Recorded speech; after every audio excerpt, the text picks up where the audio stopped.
My first Comic-Con.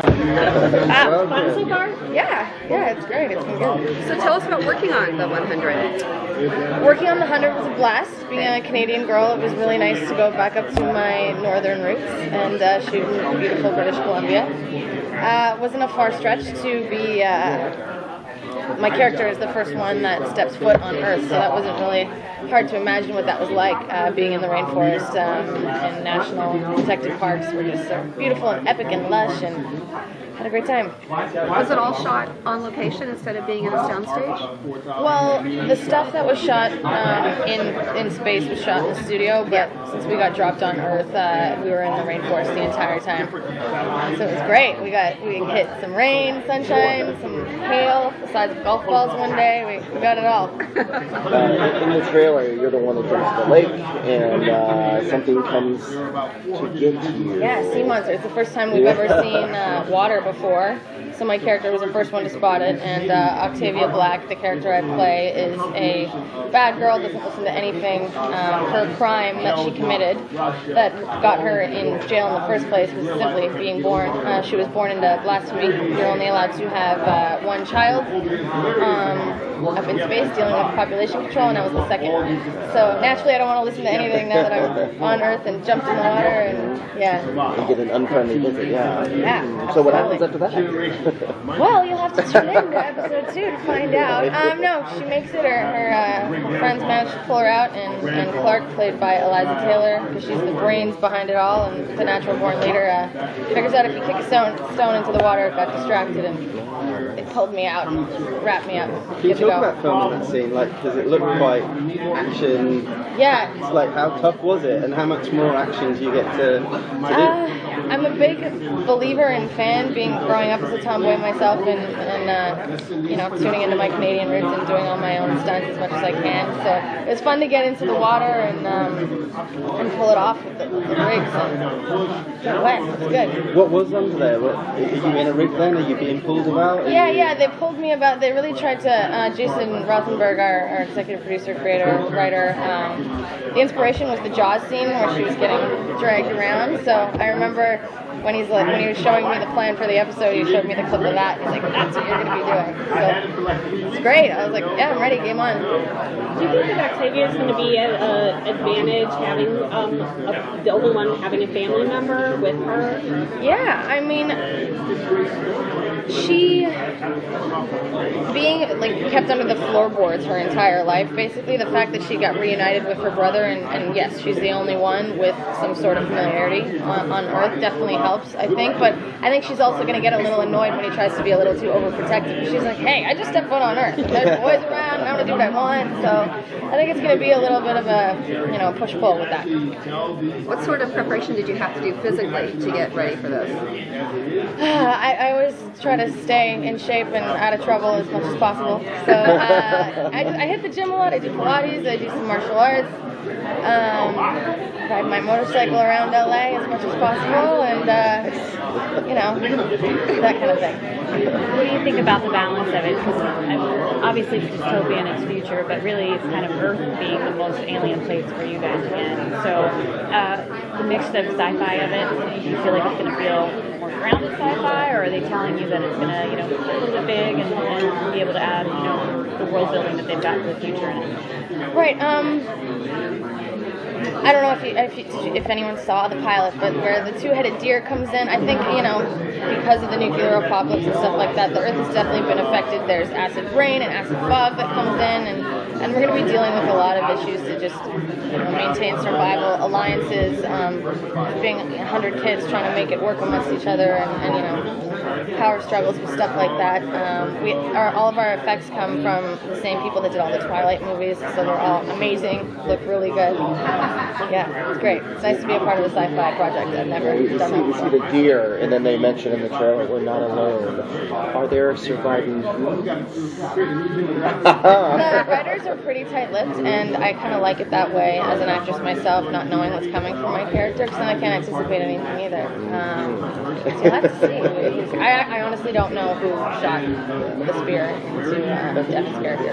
No idea. I'm excited to find out too. We haven't even received the script yet or anything. So, yeah, we start shooting in mid-August back up in Vancouver, so we'll find out. How do you think you'd handle life as one of the husbands? I mean, coming from a Thunder Bay girl, I could start a fire with nothing. Probably rubbing these two iPhones together. No, but if I came straight from space, I don't know. I mean, there'd be a lot of cooks in the kitchen, you know? It'd be like Christmas time with like too many women trying to cook something, with like 100 of us trying to like, no, we should build this. We should, set up our structures here. I don't know. There's going to be a lot of drama that's gonna go on.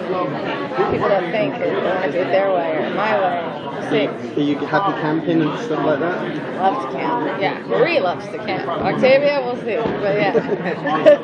And what about like she's a bit of a rebel in the show. Were you a rebel when you were hitting the? I don't know. I never play the good girl in anything, so I wonder if the industry is trying to tell me something.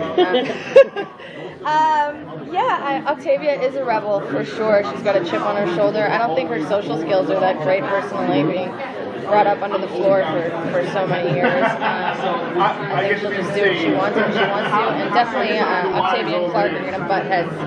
Absolutely, there's no question about that. So that'll be something to look forward to. So this is your first sci-fi project, right? Yeah. Why jump into the genre now? Good question. I was already a part of the CW family being on Cult. So when Jason Rothenberg got in contact with us about this script, the words just really jumped out on the page. And I went, hey, why not? Try anything once. Sci-fi, let's do it. And the fans are really loyal by the looks of Comic-Con, and they get really into it. So I'm excited to be a part of that. Have you had any fan encounters here yet? I'm sorry, pardon? Had any fan encounters here yet? You guys are like our first, like pretty much couple stops. So not yet. We haven't gone into the main area yet. I'm really looking forward to it. Yeah, I saw R2-D2 roll by. I thought it was a small child who tried to get out of the way, and I'm like, oh no, that's full on R2-D2. Yeah, very cool. You came up on crutches. Why? I did. When my parachute didn't deploy when I came down from space, so still trying to comprehend that, wrap my head around it. Why? No, I'm shooting an action parkour movie right now in New York City called Tracers with Taylor Lautner. I'm trying to do a lot of my own stunts and pulled them off very, very well. Then, of course, when I'm at the gym in my hotel doing my butt blasting workout, I just, didn't tune into my inner Jane Fonda and rolled my ankle and snapped my tibia. Yeah, I'll be fine by the time we start shooting, so it's good. And for now, I can just have the biggest triceps ever from crutching around. Yeah. What was the audition process like for this? Intense. It was pretty lengthy, for sure. The audition process was a lot of fun. I really connected with all the producers, and the network already knew who I was and all my work from working on the Cult, so they were really welcoming and open to the idea of me playing Octavia. So I'm really glad that they kept me in mind and thought of me, and CW's been great to me. Did you have to screen test against others, or? Yeah, there was a couple other girls for sure that I'm sure, narrowed it down to. But no, it was me alone in the room. I didn't get to act with the others until I showed up on set, so it was a surprise to meet everybody. Yeah, the cast is great. Yeah. Is there someone that you would like to see Octavia maybe have a romantic fun with yet? The only thing I'm told about Octavia is she definitely gets passed around like a hot potato. So we'll see. So she has some fun. She does. Yeah. She does have some fun. How awkward Cat's is out of it? the bag. How awkward is it to do those sort of scenes? My first big love scene I just did actually with Taylor Lautner on Tracers, and that was his too. So it's never romantic. It's totally awkward and weird. weird having so many crew around and there's nothing sexy about it. You just gotta kind of tune everybody out. I don't think I've ever been an actor that really loves to do that. But you gotta do what you gotta do. Yeah. And why should people tune into the show then? Because I think it's something for everybody. The 100 between the younger generation cast and the older generation cast up in space, it's got such a broad spectrum across the charts for everybody. Dealing with a brand new world, the deceit, the alliances, trying to start something new. The possibilities are really endless when you're stepping on fresh new earth and not knowing what's around the corner. Thank you. Cool. Thank you.